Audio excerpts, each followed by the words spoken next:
Film Corporation. But his real career, at least the first of his career, was 20 years in Monsanto, where he ended as the Director of Process Sciences for the Corporal Research Laboratory. He had a second career, which he's just moved out of, at Air Products and Chemicals, where he was corporate chief scientist there for a decade. He's now associated with the University of South Florida, where he is the adjunct professor in industrial chemistry. We honor him for major inventions in both homogeneous and heterogeneous catalysis. In homogeneous catalysis, the coagulation of methanol to acetic acid, and in heterogeneous catalysis, the dehydrogenation of the higher olefins to higher alkanes to higher linear olefins, which are the basis for the biodegradable detergent industry. I want also, though, to point out that while this is an award in applied catalysis, and his credentials are unassailable in that area, that of course, many of you will know he's made very major contributions to fundamental catalysis. He, in the late 60s, early 60s, he's co-author on several papers that use extra fraction electron spin resonance. Early on, what was then called XDS spectroscopy to make fundamental studies, primarily revolving around supported copper. One of these in particular I would note was one which involved KX X-ray absorption spectroscopy. KX X-ray absorption spectroscopy is often yet today referred to as one of our modern techniques, particularly in its applications to XAPs and things.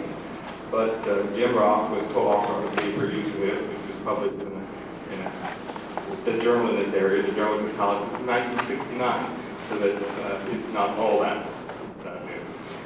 Well, it's my pleasure to ask Jim to give his Houdry Award address, which is entitled Catalysis, a Critical Technology for the Future. Jim?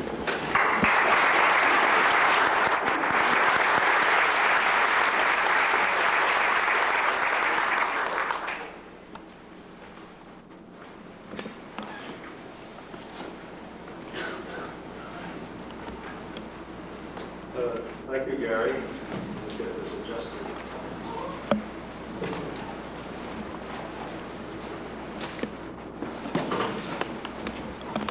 Good morning, ladies and gentlemen. I'm extremely pleased and greatly honored to be the recipient of the 1991 Houdry Award. I'm grateful to the Catalysis Society for bestowing upon me the special recognition and honor that's associated with this award. Industrial catalysts are often the sine qua non of fascinating new processes and sometimes of new products. Catalysts may be elusive, unpredictable, unique, powerful, sometimes beautiful. My first love has been and continues to be catalysis, even though in recent years my responsibilities were extended into other areas such as polymers and separations. Thus, it's particularly meaningful to me to receive the Houdry Award, which symbolizes applied catalysis.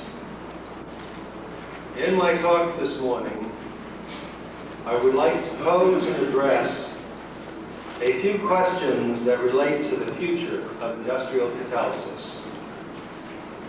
What is the societal importance of chemistry and catalysis? And how can we describe and measure it? Is catalysis receiving proper recognition in the emerging list of U.S. critical technologies? Is it receiving a share of government funding appropriate to its critical and strategic importance? What is the evolving nature of industrial catalysis? Will the lessons of the past apply to the challenges of the future? What vision can we create of the industrial catalysis of the future? How will the latent new catalytic technologies be created, and by whom?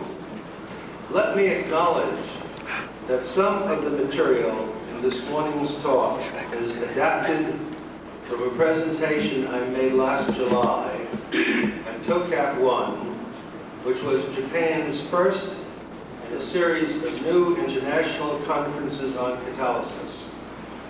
Among the 500 attendees of that conference in Japan, only a handful were from the United States. Let's look at the societal importance of chemistry and of catalysis. Chemistry, which is largely the science of molecules and materials, has often been recognized as the central science. It strongly impacts all the major sectors of society: agriculture, food, clothing, housing, transportation, communication, and healthcare.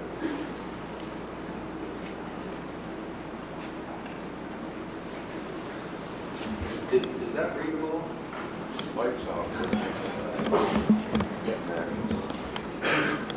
Good. Thank you.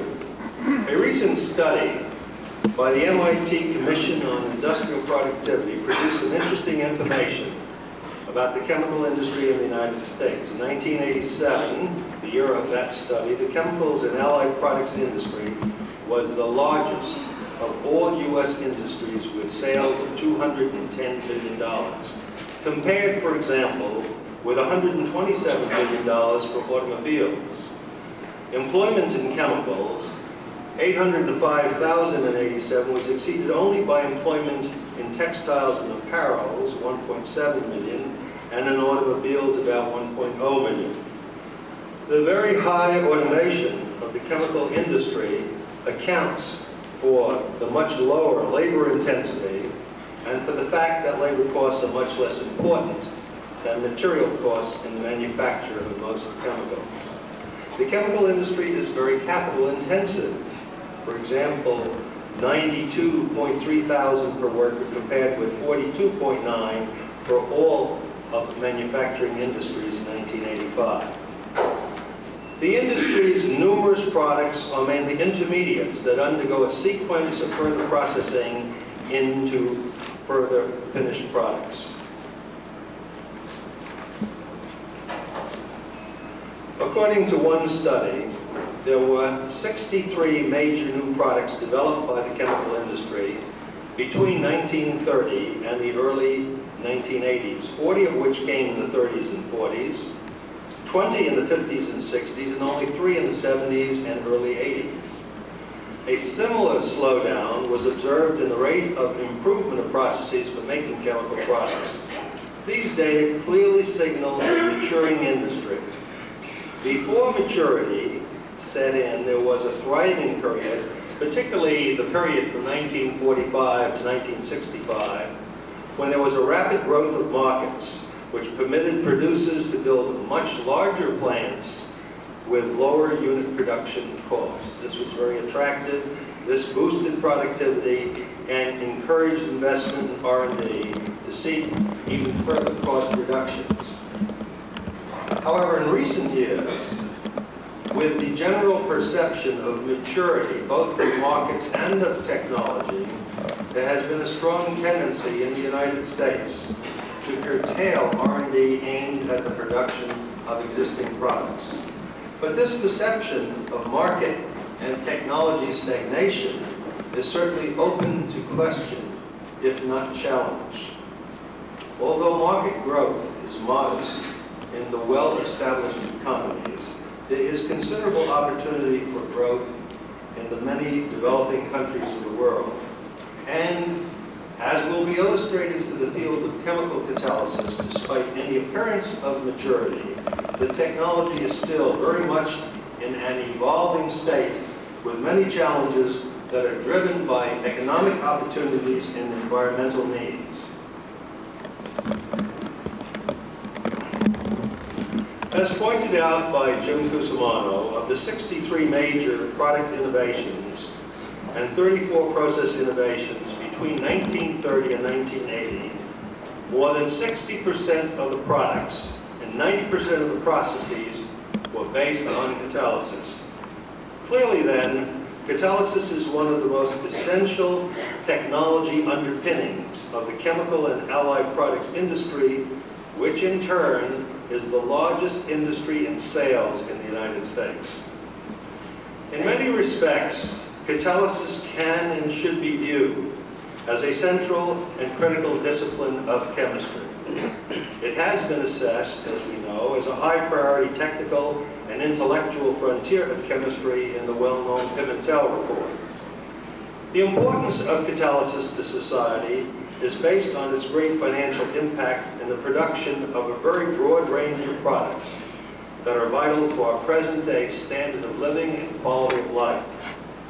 Now, in addition, catalysis will be of increasing importance in the search for alternate sources of energy and in the search for improvements in environmental protection and control.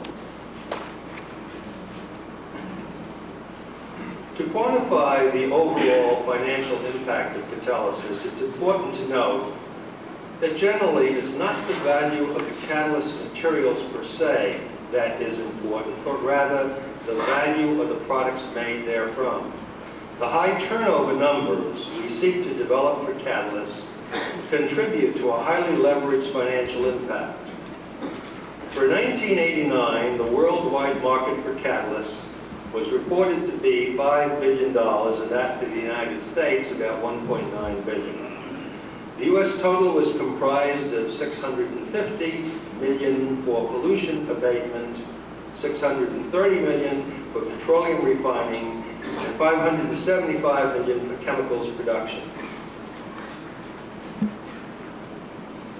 In the case of petroleum refining, data for 1976 to 78 obtained in Japan indicated that catalyst costs averaged about 0.1% of product value, and for petrochemicals, 0.22% of product value. As an approximation, it is assumed that these values are still about the same for 1989, and that the ratio of catalyst cost to product value in the United States is about the same as that experienced in Japan. These assumptions mean that on the average, catalyst costs enjoy a financial leveraging impact of 500 to 1,000.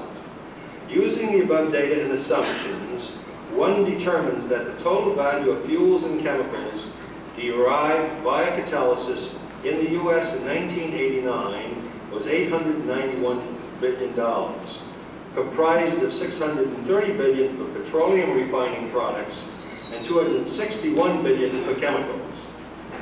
The U.S. GNP for 1989, the year in question, was determined to be $5.2 trillion. Thus, in 1989, fuels and chemicals produced via catalysis in the United States comprised 17%, or approximately 20% of the U.S. GNP. Approximating the worldwide market for refining and chemicals processing catalysts to be $3.6 billion, which is the $5.1 billion mentioned before, minus $1.5 billion estimated for pollution abatement, and assuming an average catalyst cost of 0.15% of product value, the worldwide value of fuels and chemicals produced catalytically was about $2.4 trillion. This is larger than the GNP of most nations in the world, and is about 80% of the 1989 $3.1 trillion GNP of Japan. Most of the products made by existing catalytic technology will continue to be required for current or new markets. In addition to the production of fuels and chemicals, which can be measured in financial terms rather readily, catalysis is playing an ever-expanding role in environmental protection. How should or could we measure or quantify the benefits to society of controlling emissions from automobiles or from power plants? In 1989, for the first time, the U.S. market for emission control catalysts exceeded the market for petroleum refining catalysts. In Western Europe, the total catalyst market for '89 was reported to be $900 million and projected to double by 1993 to 1.8 billion. Most of this striking growth in Europe will be in auto emission control catalysts. However, the area of stationary emissions control, for example, from power plants, has been flagged as one that will experience very large growth in the years ahead as stronger movements develop for protection of the atmosphere. Some projections see growth rates of 20% per year for stationary emission control catalysts. In addition, there will be a growing need to reduce emissions from some critical production plants. There's growing pressure, for example, to reduce SO2 emissions from sulfuric acid plants. Also, some petrochemical plants will require new catalysts to reduce their emissions. The entire area of emissions control is a great societal concern, and novel catalysis will be a key technology which will enable us to retain most of the great benefits created by the chemical industry, but with improved preservation of the environment. Interest has grown in the development of catalytic combustion to suppress NOx formation and enhance combustion efficiency. In Japan, this has led to the formation of a National Research Association for Catalytic Combustion. Catalytica, located in Mountain View, California, has recently announced the joint development with Tanaka of a new catalytic combustion technology for electric power generation in natural gas-fired turbines. Also in Japan, national meetings are now being held focused on the reduction of NOx emissions by catalytic dissociation or reduction. Despite the great financial and societal impact of catalysis, it is not being recognized at all in the emerging agenda that spells out the technology priorities for America's future. Several groups, including the Washington, D.C.-based Council on Competitiveness, the Office of Science and Technology Policy, the U.S. Commerce Department, and the U.S. Department of Defense, have each very recently generated a list of critical technologies of strategic importance to the United States.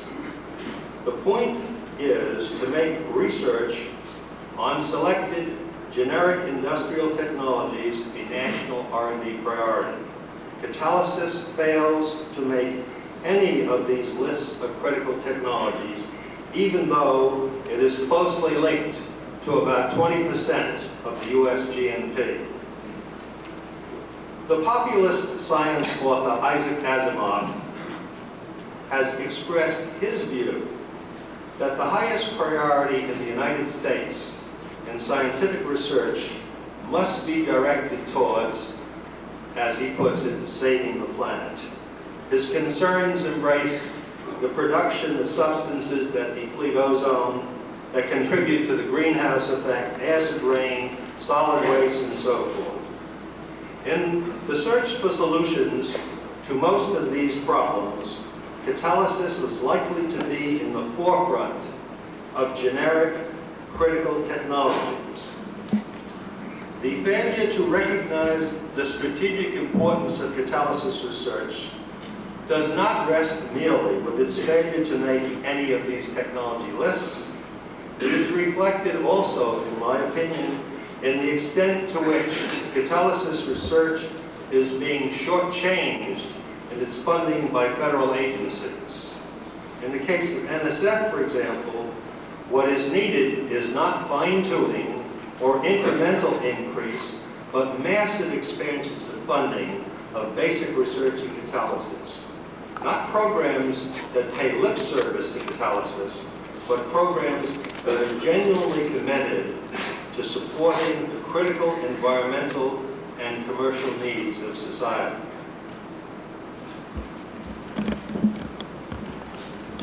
Let's now look at the evolving nature of chemistry and catalysis.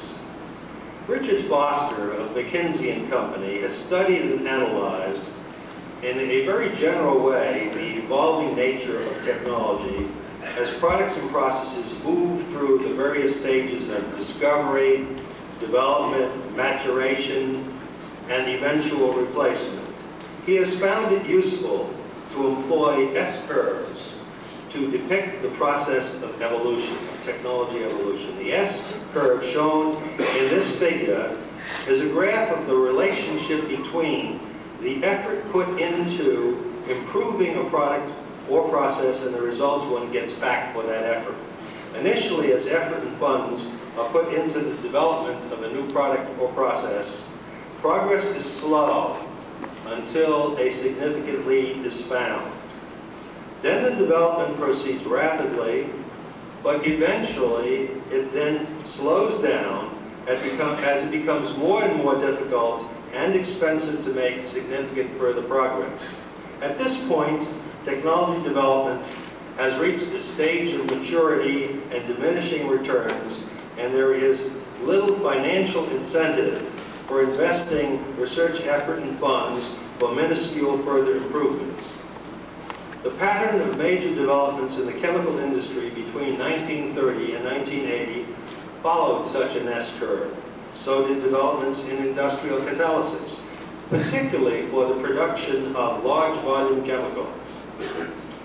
Every technology has its limits, and it is the approach of these limits that impedes further progress.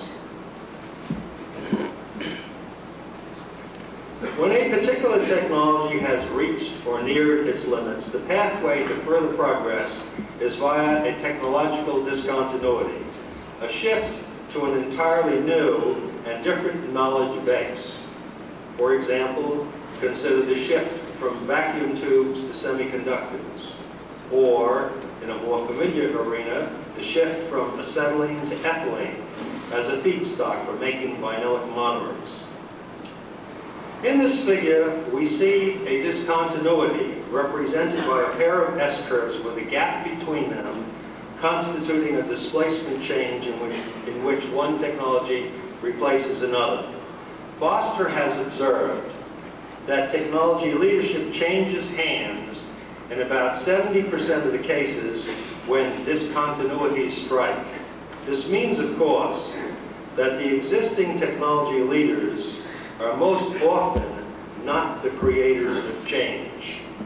The creators of discontinuities are people who have a keen ability to recognize the limits of existing technology, to conceptualize potential ways around them, and then to reduce their concepts to practice successfully. The maturity of industrial catalysis can certainly be viewed in terms of S-curves, technology limits, and discontinuities. It seems likely that the current catalytic processes for most large volume commodity chemicals has been near the limits of their existing technology for some time now, and that further advances will depend on the generation of new discontinuities. If such are feasible, I believe that it can, in fact, be shown that many possibilities do exist. One can recognize and identify significant limits in the current technology for almost all major products presently made by industrial catalysis. Furthermore, in most cases, one can conceptualize at least one potential route to a major advance comprising a discontinuity. Each such advance constitutes a latent opportunity that is waiting to be addressed.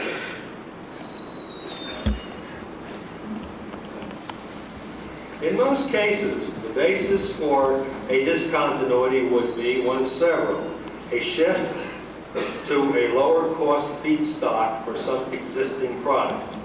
For example, trying to make acrylonitrile via propane rather than via propylene oxidation.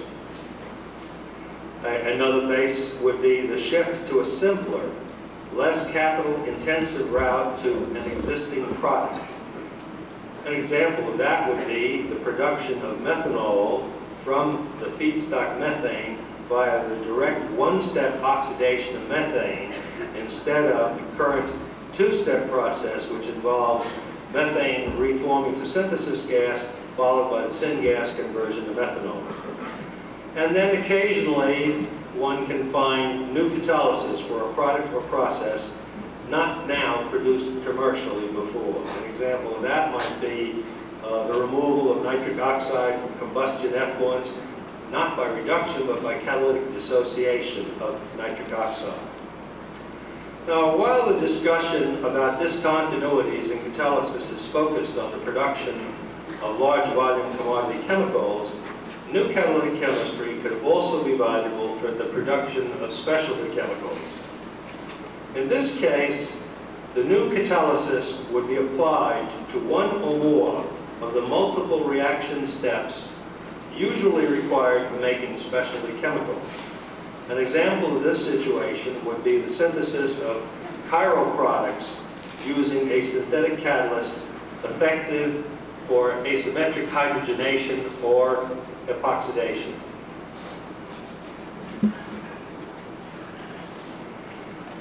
What is a vision of the new industrial catalysis of the future? What will be the exciting new industrial processes of the future? In addressing this question, emphasis will be placed on major advances rather than on incremental improvements, even though the latter are often quite valuable and justified. Potential opportunities embrace a very broad range of options, but consideration here will be limited to a few classes of opportunities. For example, lower cost feedstocks, oxidation processes, equilibrium limited reactions, new commercial products, and environmentally driven needs. The survey will be illustrative and by no means comprehensive.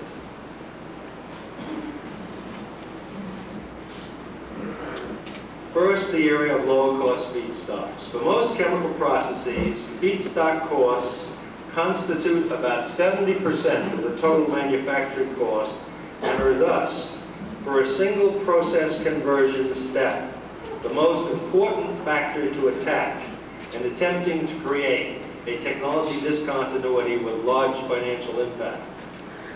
The Monsanto process for making acetic acid via methanol carbonylation involved a feedstock change, a shift from ethylene, which was used in the previously dominant Wacker process, to methanol. Since its launching in 1970, the Monsanto process has captured most of the world's new capacity for making acetic acid. Feedstock price changes in recent years have further magnified the cost advantage of the methanol carbonylation route. By far, the strongest current thrust toward lower cost feedstocks is the effort to achieve increased use of alkanes in several processes. Witkoff has reviewed the efforts being pursued to substitute alkanes, ethane, propane, and butane for their corresponding olefins, or to convert methane to olefins or aromatics. The difference in price between alkanes and their olefin counterparts can frequently be as much as 10 cents a pound, which is very substantial. Ethylene is the chemical industry's most important raw material. 40% of all the organic chemicals produced are based on it. Thus, there is a very strong incentive to find a lower cost route to ethylene. For example, selective catalytic dehydrogenation versus the very capital-intensive current thermal cracking process, or even more preferably by the selective oxidative coupling of methane, if it can be achieved well. An extensive worldwide effort is now underway to develop the oxidative coupling of methane to petrochemicals as well as liquid fuels. This effort, reviewed last year by Joe Hagan of CME News, encompasses oxidative coupling of methane to ethylene or to aromatics. It includes oxidative methylation of toluene to ethylbenzene and styrene, oxidative methylation of propylene to C4 olefins, and dehydrogenated coupling of methane to aromatics. This area of methane conversion has captured exceptional interest and attention in Japan, but it's also being pursued rather vigorously in the US, Canada, Australia, China, Europe, and elsewhere. Not since the heyday of C1 chemistry in the 1970s has any one theme in catalysis drawn the global attention now being given to methane conversion. The relative abundance of LPG and the strong demand for aromatics has prompted British Petroleum to develop a process for the catalytic conversion of LPG to aromatics. The BP process employs a zeolite-based catalyst developed by BP in conjunction with UOP's continuous catalyst regeneration system. LPG, comprised mainly of propane and butane, is converted to a mixture of aromatics, 95% of which is benzene, toluene, and xylenes. The aromatics yield is about 65%. The BP Cyclar process has reached the stage of a 1,000 barrel a day demonstration plant. In another alkane oxidation project, BP Chemicals is developing a process for the direct one-step amoxidation of propane to acrylonitrile. Key to the process is said to be a proprietary catalyst. The process has reached the pilot plant stage in Cleveland, Ohio, and has been reported to be targeted for commercialization in the mid-1990s. Research on the conversion of propane to both petroleum and acrylonitrile is also underway in Japan, for example, in the laboratories of Morohoko at the Tokyo Institute of Technology.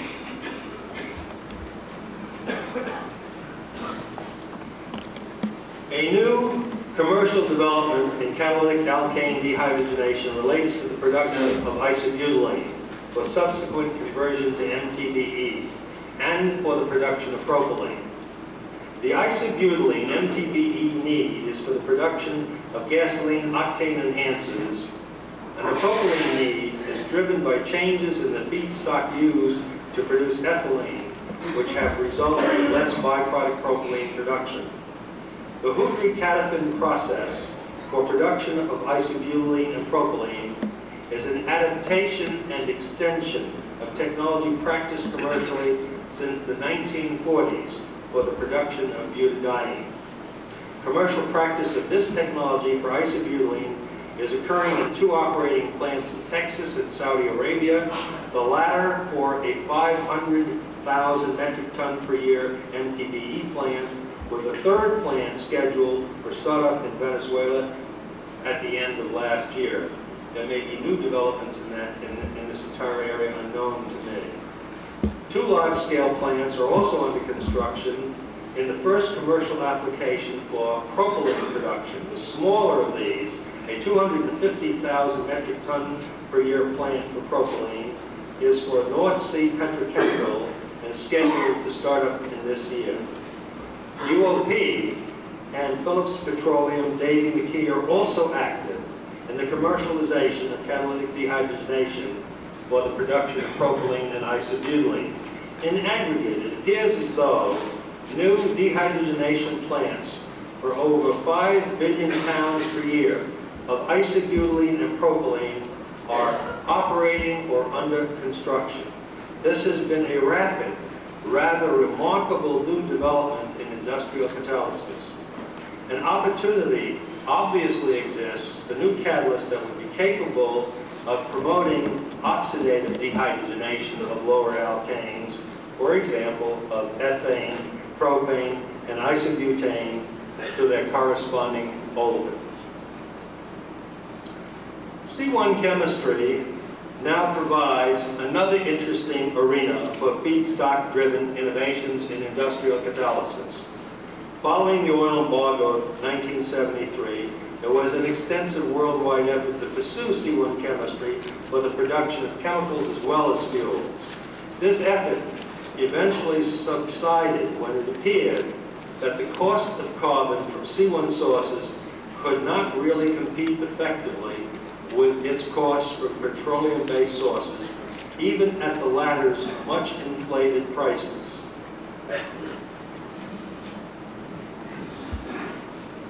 However, it appears as though some very significant changes have been occurring in the past decade or so, and that the opportunities for making chemicals via C1 chemistry need to be revisited.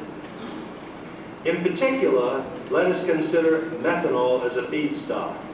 The figure before us illustrates the historical and forecast trends between 1955 and 1998 for the ratio of methanol to ethylene prices. Here we see a substantial downward trend, markedly in favor of methanol. Next slide, please. In this figure, we see the same changes expressed not as a ratio, but in terms of the absolute difference in price between ethylene and methanol in cents per pound. These changes are substantial and suggest that C1 routes to some chemicals could now be attractive in contrast to the situation that existed in the 1970s. The data and correlation shown in these two figures were developed by my colleague George Che of Air Products. Malloy and Wegman have recently reported rhodium-based homogeneous catalysts that promote the reductive carbonylation of methanol to acetaldehyde at selectivities approaching 90% and at much lower pressures than are required for prior arc catalysts. With the addition of ruthenium as a co-catalyst, it is possible to achieve further in situ reduction of acetaldehyde, thus providing a new catalyst system for the homologation of methanol to ethanol. One great challenge for catalysis has been the possibility of producing ethylene glycol via the oxidative coupling of methanol versus the standard process, which is based on ethylene as the feedstock. Recently, in Japan, Yagita and co-workers have reported significant progress in the oxidative dimerization of dimethyl ether to dimethoxyethane. The dimethoxyethane, in turn, should be hydrolyzable to ethylene glycol. Unlike methane coupling, which requires temperatures in excess of 600 degrees centigrade, the oxidative coupling of dimethyl ether proceeds at about 200 degrees centigrade using a mixed magnesium tin oxide catalyst. By use of the ether rather than the methanol, protective action against side reactions has been achieved. These results are an extremely interesting lead, which, coupled with the favorable trends for methanol versus ethylene pricing, could pave the way to another major advance in industrial catalysis at the discontinuity level. That is, ethylene glycol from dimethyl ether. Besides acetaldehyde, ethanol, and ethylene glycol, there are other large volume chemicals currently made from ethylene or propylene that may become attractive candidates for manufacture via C1 chemistry.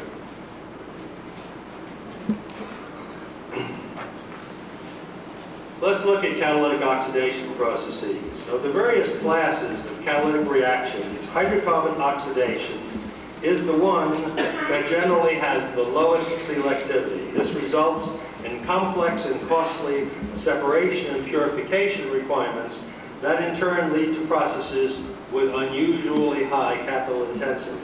The capital for oxidation processes, in terms of cents per annual pound of product, is usually several times that of non-oxidative catalytic processes. Well-recognized examples of major opportunities of a discontinuity type in the oxidation area include the potential one-step oxidation of methane to methanol, of higher alkanes to alcohols, of propylene to propylene oxide, of benzene to phenol. One striking new development in oxidation stems from the work of Lyons and co-workers. These workers report catalytic activity by iron porphyrin complexes for selective air oxidation of alkanes in the liquid phase, with activity being greatly enhanced by halogenation of the porphyrin ring. Catalytic oxidation of isobutane by the pentafluorophenylporphyrin complex gave tertiary butanol with 95% selectivity. The catalyst activity was constant over a period of 140 hours at room temperature, corresponding to 12,000 turnovers of isobutane. These catalysts function without the need for costly co-reductants or oxygen atom transfer reagents. The authors claim that such efficient hydroxylation of non-activated alkanes with molecular oxygen at room temperature is unprecedented. Propane has been oxidized by these workers to mixtures of isopropanol and acetone at 125 degrees centigrade and 1,000 psi of air with about 300 turnovers. They also have reported that with a zeolite catalyst containing iron oxo functionality, they've observed a successful vapor phase conversion of methane to methanol. At 440 degrees centigrade and 800 psig, they obtained 64% selectivity to methanol at 6.1% methane conversion and 90% oxygen conversion. All in all, these results by Lyons and co-workers, while not yet a commercially useful state, represent a significant advance in alkane oxidation at relatively modest reaction temperatures. Another interesting development in oxidation catalysis is the report by Olin Corporation that they have started up a 5,000 ton per year pilot plant for a new process that could, in their view, revolutionize the production of propylene oxide. Based on a salt catalyst, the Olin process involves direct oxidation of propylene, in contrast to the widely used indirect process based on oxidation by a hydroperoxide, which has a high co-product yield of styrene or tertiary butyl alcohol. If the pilot plant demonstration program is successful, Olin projects a 100,000 to 150,000 ton per year plant to be on stream by 1993. Farther back at the research stage, Sasaki and co-workers in Japan have reported a catalyst system for the oxidation of benzene to phenol that functions at ambient conditions. Their catalyst contains palladium and copper on a silica support and functions in neat benzene at room temperature. The feed contains hydrogen as well as benzene and oxygen. It appears likely that there is an intermediate formation of hydrogen peroxide in this reaction system. Hydrogen and oxygen may be fed either simultaneously or alternately. It is claimed that either phenol or hydroquinone can be obtained with a remarkably high selectivity, and that the system may be utilized as a general method for aromatic hydroxylation. Catalytic oxidation should be one of the most important and fruitful areas for innovations in industrial catalysis, and we seem to be at the threshold of several important advances. Now let's look at the area of environmentally driven needs. Whereas financial and economic benefits have in the past been the major driving force behind new catalytic technology, there are now increasingly efforts to supplement these or replace these by environmental concerns and issues. The pervasiveness of interest in the environment is certainly expanding, but what is not well recognized and appreciated is the criticality of catalytic technology in providing solutions, not only to the problems that are already evident, but to those that have yet to be generally identified and accepted. Catalysis is involved in the production of most substances that underpin our current modern society. It has been suggested that we need to replace our existing processes with new ones that are so selective that they produce only the desired product and very little of anything else. As society moves in that direction, it will create expectations of the chemical industry that can and will be answered by more and more selective manufacturing processes. And as all of you know, the key to more selective processes is catalysis. Let's take a brief look at a few examples of fairly well-established environmental challenges. Nitrogen oxides are among the most troublesome air pollutants. They are found in the effluent of combustion processes and contribute to both acid rain and photochemical smog. Control of NOx emissions from power plants is practiced extensively in Japan and is achieved largely by catalytic reduction by ammonia. A more attractive but much more elusive approach to NOx control would be by catalytic dissociation to nitrogen and oxygen. A very interesting development along these lines are the results of Iwamoto. Recently confirmed by Keith Hall, was found that copper exchange ZSM5 zeolite is a very active and stable catalyst for nitric oxide decomposition. It is postulated that stabilization of cuprocyan in the zeolite lattice contributes to the high activity and stability observed. Also, oxygen readily desorbs at relatively low temperatures, and this is a requisite feature of a stable, high-conversion decomposition catalyst. While not yet achieved, the development of practical NOx catalytic decomposition remains a major challenge of great societal importance. There is increasing pressure to reduce SO2 emissions from sulfuric acid plants, as I mentioned before. Current technology for SO2 oxidation to SO3 operates at high temperatures where conversion bumps into equilibrium limitations, requiring expensive multi-stage reactor systems to achieve even the current levels of SO2 emissions. A practical lower temperature catalyst for SO2 oxidation would be very beneficial for the development of a more environmentally acceptable and efficient process for making sulfuric acid. Recently, there has been growing concern about the large-scale storage of hydrogen fluoride and about the disposal of related waste products.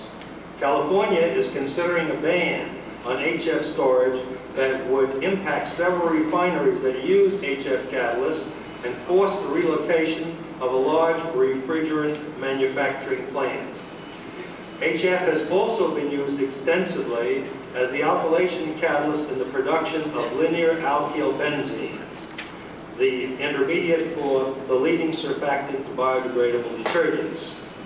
Prompted by concerns about HF handling, UOP has developed a solid heterogeneous acid catalyst that operates in a fixed bed reactor to replace the HF alkylation technology in use worldwide now for about 25 years. Research results reported by UOP indicate that the new solid catalyst performs as well as HF, is non-corrosive, fully regenerable, and should provide significant economic benefits. This new technology is approaching commercialization and illustrates very clearly and very nicely how new catalysis can solve an environmental challenge. Other opportunities will undoubtedly arise for replacement of HF with more environmentally friendly catalysts. Novel catalysis will be required for the production of specialty chemicals, new products that comprise specialty chemicals. Kusumoto has reviewed advances made in asymmetric hydrogenation and epoxidation for the direct synthesis of optically active molecules. This will continue to be a very active and productive area of catalysis research directed towards the production of bioactive molecules. Now, the number of opportunities leading to new large volume chemicals will be very limited.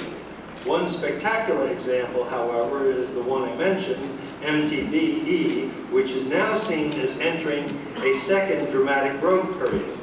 The Whitman Company estimates that MTBE global capacity will grow by 20% per year from 10 million metric tons to nearly 20 million metric tons per year by 1994.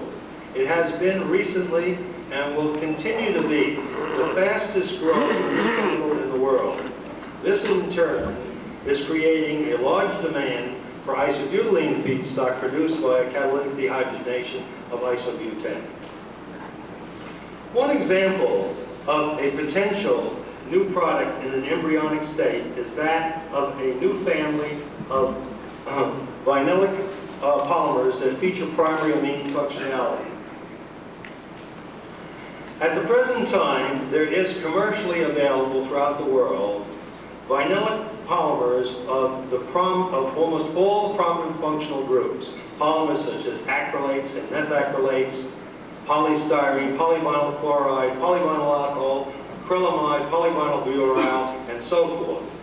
But conspicuous by its absence is polyvinyl amine. Since vinyl amine, like vinyl alcohol, is unstable as a monomer, it must be produced indirectly from a derivative. It has been recognized for some time that this could potentially be done using a vinylic monomer such as N-vinyl formamide. N-vinyl formamide can be homopolymerized or copolymerized with many other vinylic monomers. Hydrolysis of the resulting polymers converts the formamide group to a primary amine group. Perhaps the major roadblock to pursuing such technology up until recently has been the failure to develop a commercially acceptable route to the monomer. This sounds like a challenge in catalysis, and indeed it is. However, it now appears that Air Products has made significant progress in developing a two-step catalytic process for producing the desired monomer N-vinyl formamide. The two-step process involves catalytic reaction of formamide with acetaldehyde to form the intermediate ethylidene bis formamide. This then is followed by a second step, which comprises catalytic cracking of the bis formamide to N-vinyl formamide. Commercial availability of this monomer could lead to the creation, for the first time, of primary amine functionality in polymers with a vinylic backbone. Gene Paris of Air Products will be presenting a paper Thursday morning on aspects of this work. There are countless other opportunities for breakthroughs in industrial catalysis based on overcoming the limits of existing catalytic technology. These include increasing conversion in equilibrium limited processes which are currently marked by low or moderate conversions, and deploy considerable recycle and costly separation of product from unconverted reactants. Important products made by such conversion limited processes include ammonia, methanol, styrene, linear olefins for biodegradable detergents, and isobutylene, among others. In the case of dehydrogenation processes, new advances might be achieved by membrane reactor systems or via oxidative dehydrogenation catalysis that removes hydrogen from the product. Other latent opportunities are catalysts that could promote the direct anti-Markovnikov addition of water or ammonia to alpha olefins to synthesize primary alcohols or amines directly in one step. The present processes for making higher aliphatic primary amines and alcohols involve 2 or more steps and leave significant opportunities for either lower capital and/or for the production of fewer byproducts. Another area of opportunity is catalysis that more selectively directs aromatic substitution reactions or condensation reactions. In some cases, such reactions are promoted currently by mineral acids in processes that display significant selectivity limitations and/or significant production of byproducts. New solid acids that selectively yield ortho or para derivatives in aromatic substitution or condensation reactions are waiting to be discovered. Next slide, please. Oh, that's all. Now let's finally look at the pathways to tomorrow's industrial catalysis, all of these diverse opportunities. Sometimes the question has been posed as to whether industrial catalysis is a mature technology or whether it still has the potential for many new significant advances. The answer is that it is both. The current technology for most products is on the whole quite mature. Viewed in terms of S-type learning curves, most products have now evolved through one to several generations of catalytic technology, and they have achieved a state of maturity in the very latest generation. However, one can readily conceive of a pathway to technology discontinuities for virtually all of our major industrial chemicals now made by catalytic processes. Even an old and venerable product like sulfuric acid, which remains the largest volume chemical produced in the United States, is a candidate. It is waiting for someone to develop a new low-temperature catalyst for SO2 oxidation. Assuming that most of tomorrow's high-impact industrial catalysis will in fact comprise discontinuities, how will these be created? It seems likely that in most cases, the initial breakthrough will not flow as a logical, readily designed extension of existing catalytic technology, but rather will appear as a sharp departure from known catalytic science. After the initial breakthrough, however, the further development of the technology during the rapidly ascending part of the S-curve will depend very heavily on the powerful tools and mechanistic knowledge of today's catalytic science. The initial breakthrough will, in many cases, however, depend on new catalyst materials and will involve the non-trivial synthesis of novel compositions of matter. For example, materials like ZSM5 zeolite or binaf-based rhodium or ruthenium complexes for asymmetric catalysis. In this scenario, an involvement in the synthesis of novel catalyst materials is an entry fee for admission to the world of tomorrow's breakthroughs in industrial catalysis.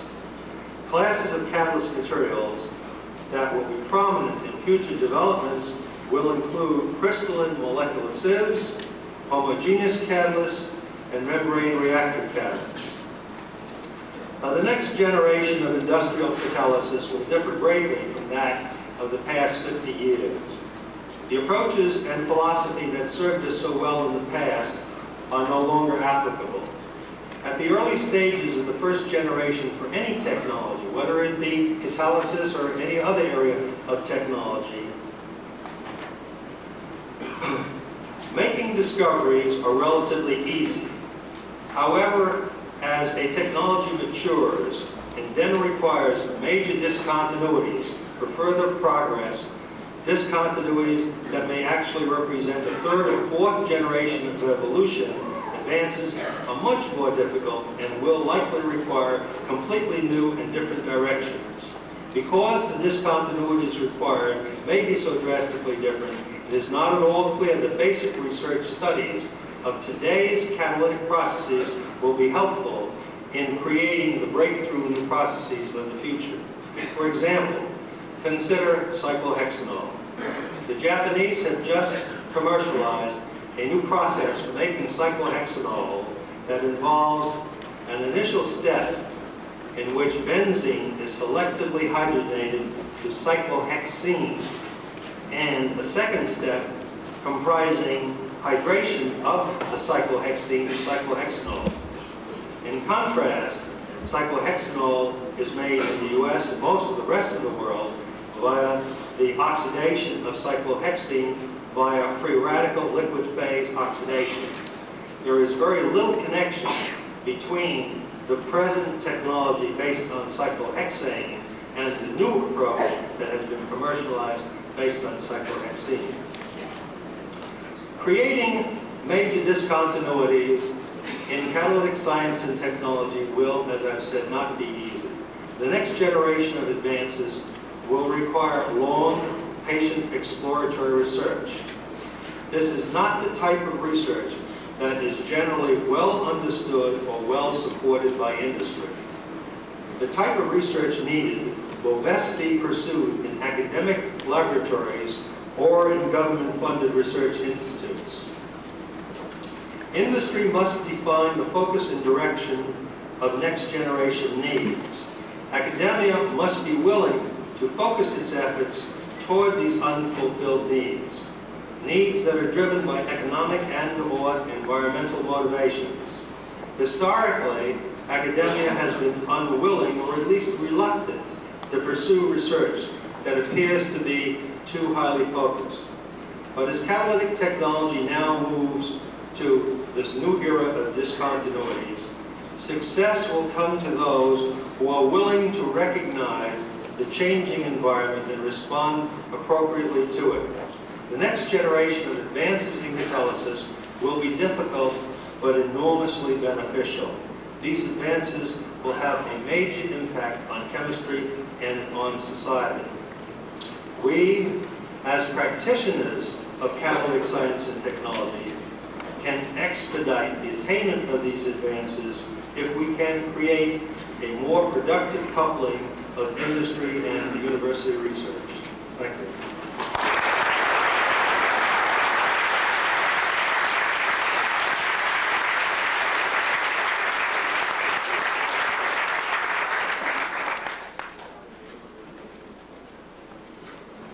Thank you, Jim, for illuminating presentation of the challenges of catalytic science. We'll now take a break and reassemble at 10 o'clock. I'm looking for a red hat to tell me where the coffee is, but wherever the posters are, so if you can find the posters, presumably there's coffee there.